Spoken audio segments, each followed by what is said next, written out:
Salam salam. Hello. Today is Friday and I am going to share a Turkish bath vlog. امروز جمعه هستش و میخوام براتون یه ولاگ از حموم ترکی بذارم. هوا خیلی بارونی و باحاله. منظرم خیلی سرسبزه. بزن بریم. اینجا یکم درختای گوجه سبز هست که من چند تا ازش میکنم چون خیلی گوجه سبز دوست دارم. البته هنوز کامل نرسیده. As you can see, the weather is rainy and everything looks so green. By the way, have you ever been to a Turkish bath? Let me know your thoughts in the comment about the Turkish bath. تا حالا حموم ترکی رفتید؟ نظراتون چیه؟ برام تو کامنت ها بذارید. Oh, look at this. یه اسنیل باحال. چی میگفتیم؟ حلزون. آره فکر کنم به خاطر که هوا بارونی بود حلزون اومده بود بیرون بتونه نفس بکشه داخل خاک خفه نشه. البته حلزونا تو خاک نمیرن، اون کرما بودن. قاطی کردم فکر کنم. اوکی ولش کن. بزن بریم. همونطور که میبینید خیابونه همه خیس، کوه ها همه پر از مه. این جاهایی که آدم رد میشه مجبورم دوربین رو بگیرم سمت پایین به خاطر اینکه خب افراد ندارن تو فیلم بیفتن شاید. و من دارم میرم باشگاه. ما تو باشگاه یه حموم کوچیک ترکی داریم که فقط روزهای جمعه بازه.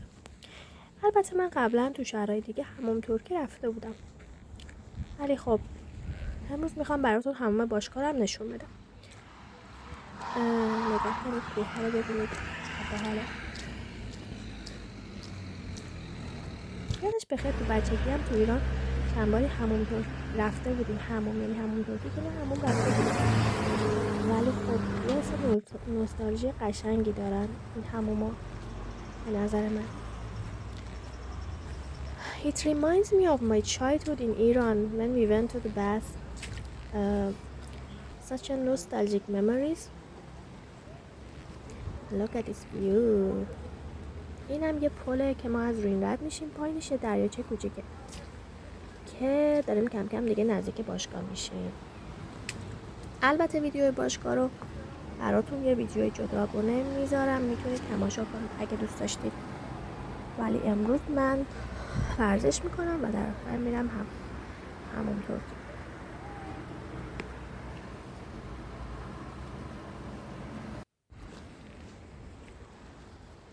Nature here is really calm and green. It feels like a simple but nice day. First I go to work out and after that I will go to the Turkish bath.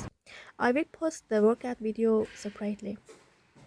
آره اینجا من دیگه بعد ورزش اومدم پایین. همونطور که میبینید اینجا سونا هستش که این اتاقه. این طرف هم یه دوتا دوش داشتن، دوشای شوک نوشته بود بالاش.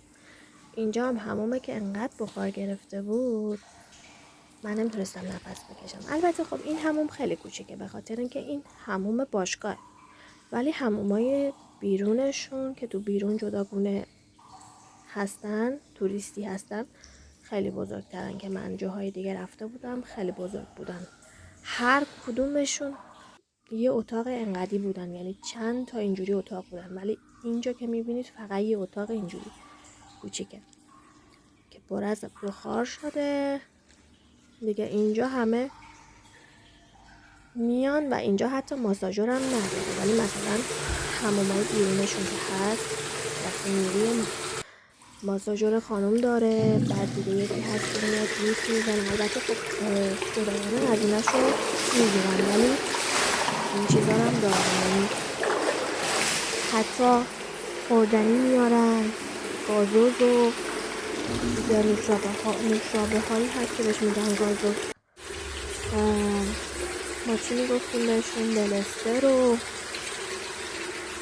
خلاصه این که میتونی از خودت پذیرایی بکنی، ولی خب اینجا چون باشگاهه اینجا دیگه خوردنی نداره. من اینجا یه آب سردی ریختم تو سرم همونطور که میبینید. Look at this view. I really like this Turkish bath. I remember when I were in Iran. We also have Iranian bath in Iran